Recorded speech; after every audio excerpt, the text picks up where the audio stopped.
नमस्कार साथियों, मैं मनोज स्वराजी स्वागत करता हूं आपका मिनी संसद के मंच पे। जंतर मंतर पे एक आवाज उठती थी, मैं भी अन्ना तू भी अन्ना, अब तो सारा देश है अन्ना। अन्ना हजारे ने जो मुहिम चलाई थी उसमें जो जीदार लोग थे जिन्होंने अपनी जान की बाजी लगा दी, उपवास रखा, भ्रष्टाचार के खिलाफ लड़ाई लड़ी और सरकार को बदल दिया। लेकिन अब वही लोग लगातार भ्रष्टाचार के खिलाफ बात कर रहे हैं, लड़ रहे हैं। और अब भी अन्ना जी का स्वास्थ्य ठीक नहीं है, लेकिन अन्ना के गाँव के लोग, अहमदनगर जिले के लोग, महाराष्ट्र के लोग और हर जगह के लोग, मतलब अभी भी जो अन्ना ने जो अलग जलाया था वो अभी भी उसको मसाल को लेकर अपने हाथ में थामे हुए हैं और जंग कर रहे हैं भ्रष्टाचार के खिलाफ, प्रशासन के खिलाफ, बाहुबलियों के खिलाफ, उन लोगों के खिलाफ जो गुंडागर्दी करते हैं, ब्लैकमेलिंग करते हैं, सब तरह के नाजायज़ काम करते हैं और लोगों को दबाते हैं। लेकिन ये जो सिपाही हैं, अन्ना के सिपाही, ये खड़े हुए हैं, आज ये आए हैं जंतर मंतर और मोदी जी से गुहार लगा रहे हैं कि इनको न्याय मिले। आइए पूछते हैं इनसे क्या प्रकरण है। सर, अहमदनगर की बात कर रहे हैं आप, क्या समस्या है आपकी? हमारा महाराष्ट्र के अहमदनगर जिला का पारनेर तहसील है और पारनेर तहसील में ही अन्ना हजारे हमारे रहते हैं। आप उसी गांव से? नहीं, बाजू में गांव है हमारा, लेकिन वही तहसील एक है हमारा, रालेगंज सिद्दीकी हमारे बाजू में है। तो अन्ना जी ने जो भ्रष्टाचार के खिलाफ आवाज़ उठाई और मोदी जी ने भी अभी लाल किले पे बोला है कि भ्रष्टाचार मुक्त भारत, ना खाऊंगा ना खाने दूंगा, ना खाऊंगा ना खाने दूंगा। लेकिन अन्ना जी के ही तहसील में ऐसे ऐसे गुंडे पड़े हैं जो रेती माफिया का काम करते हैं, मटके का काम करते हैं, गावठी दारू का काम करते हैं। और ये पुलिस, यहाँ जो पुलिस है वो हफ्ता लेने का काम करती है। और ये गुंडे लोग जिसको भी कोई ऐसा काम करेगा, भ्रष्टाचार के खिलाफ लड़ेगा, तो वो लोग उनके ऊपर हमला करते हैं। और जैसे ही कोई फर्ज मतलब FIR करने जाता है तो पुलिस उल्टा उसी के ऊपर FIR करती है। तो मेरे भी साथ ऐसा ही हुआ है, मेरे भी खिलाफ बहुत सारे FIR दर्ज हुए। मेरे फैमिली मेरी जो मुंबई में है उनके ऊपर भी FIR दर्ज हुई और जो गांव के हमारे लोग हैं उनके ऊपर भी इन्होंने एट्रोसिटी हो, विनय भंग हो, ऐसे गंभीर जो गुनाह है। देखिए कितनी गंभीर बात है। जो लड़ाई लड़ रहा है, एक तो वो लड़ रहा है उन बाहुबलियों के खिलाफ, दूसरा उसको प्रशासन से भी लड़ना पड़ता है क्योंकि उसके खिलाफ प्रशासन खड़ा हो जाता है। कानून का सारा उपयोग अपराधियों के लिए नहीं होता, कानून का सारा उपयोग समाज सेवियों के लिए, RTI एक्टिविस्ट के लिए, ऐसे पत्रकारों के लिए जो भ्रष्टाचार को उजागर करते हैं, उनके खिलाफ इस्तेमाल किया जाता है। और ये बहुत ही संजीदा विषय है। क्या लगता है आपको कि क्या होगा अब? नहीं, इसलिए तो हम लोग ये जो ऐतिहासिक जगह है जंतर मंतर, जहाँ से अन्ना जी ने शुरुआत की, हम यहीं पे मोदी जी और अमित शाह जी से गुहार करते हैं इन गुंडों को, जो अभी आपकी सरकार है वहाँ पे, शिंदे जी और फडणवीस की सरकार है जो अभी आई है। ये तो अभी सरकार आई है, लेकिन ये तो अभी सिंडिकेट तो पुराना होगा, ऐसा तो नहीं है कि इसके पहले का सिंडिकेट है और बहुत दिन से चल रहा है। तो आपको शिंदे साहब को कहना चाहिए, उनसे बात करना चाहिए। नहीं, लेटर तो मैंने सब जगह दिया है। अच्छा। लेकिन अभी तक कोई उनका मतलब कार्रवाई नहीं हुआ। दूसरी गंभीर बात है, समय हुआ है उनको, गंभीर बात है कि पुलिस जो 2 वर्ष से ज्यादा एक जगह नहीं रह सकती है।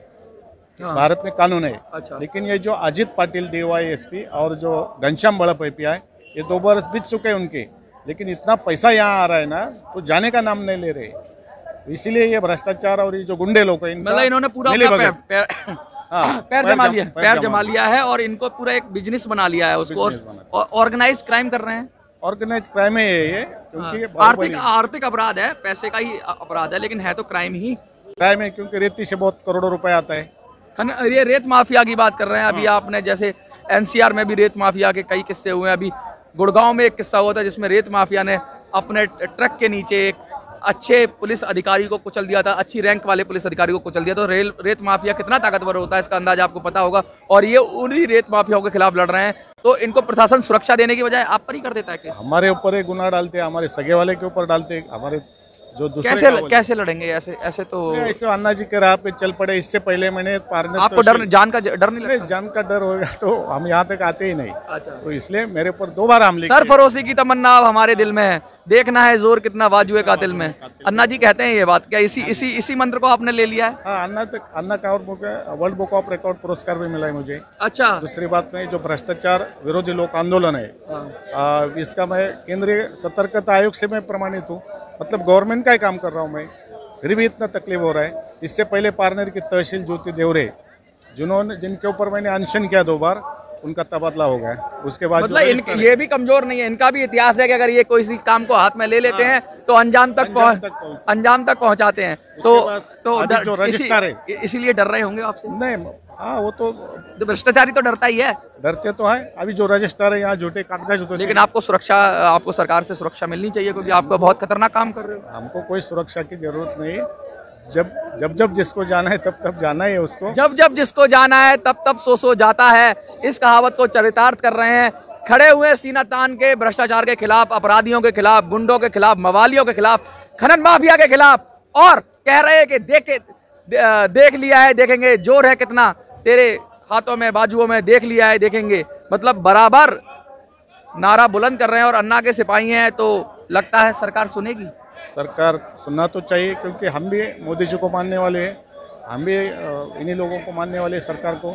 लेकिन जो है कि मैंने आज तक जितने भी आंदोलन किए सब यशस्वी हुए, मतलब सक्सेस हुए।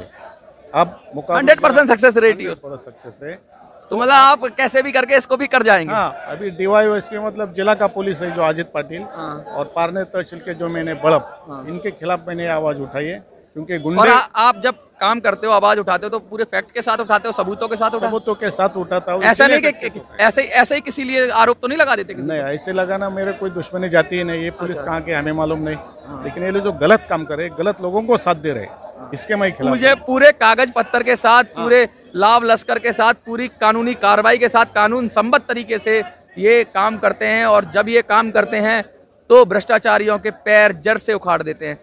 इस तरह का इनका जज्बा है। क्या संदेश देना चाहेंगे देश की जनता को? संदेश यही, क्योंकि कुछ नौजवान लोग आपको देख रहे होंगे, भ्रष्टाचार के खिलाफ लड़ाई वो भी लड़ते होंगे, उनको बड़ी परेशानी आती होगी, तो उनको क्या संदेश देना चाहिए? वही संदेश देना है कि जो गलत कर रहा है उसके खिलाफ आप खड़े हो जाओ। लेकिन लोगों का, हमारी कहावत है, शिवाजी पैदा होना चाहिए लेकिन दूसरे के घर में, मेरे घर में नहीं। शिवाजी पैदा होना चाहिए दूसरे के घर में, बहुत ही बात कर दी, जबरदस्त बात कर दी, लेकिन ऐसा नहीं होगा। अब शिवाजी अपने घर में ही पैदा करो। हर आदमी को शिवाजी के राह कदम पे चलना होगा, लड़ना होगा, और लड़ने वाले को ही मान सम्मान और इज्जत मिलती है। जो मरा हुआ है उसकी कोई पहचान नहीं है। और इसलिए अन्ना जी की बात को ये रखते हुए ये भी एक तरह का युद्ध लड़ रहे हैं भ्रष्टाचार के खिलाफ। और आप इसी तरह अलग जगाते रहिए और अपनी लड़ाई जारी रखिए। अभी दिल्ली से हमारे जो भगिनी लोग हैं, हमारे एनजीओ के, दिल्ली से बहुत लोग जुड़ रहे हैं हमारे एनजीओ से, देहरादून में जुड़े हम लोग से, उत्तर प्रदेश, बिहार, पूरे देश में, पूरा देश में मैं यही कर रहा हूँ। अब दिल्ली में भी कल इनका कोई परेशानी होगा तो फिर मैं आऊँगा, फिर खड़ा हो जाऊँगा, क्योंकि मैं भी अन्ना हूँ। उम्मीद जगती है, उम्मीद की किरण लगती है कि अन्ना जी बेशक स्वास्थ्य है, लेकिन अन्ना जैसे हजारों अन्ना वो पैदा कर चुके हैं। जो मैं भी अन्ना, तू भी अन्ना, अब तो सारा देश है अन्ना का नारा लगता है अभी जिंदा है, और लोग लड़ रहे हैं और पूरे कॉन्फिडेंस से लड़ रहे हैं।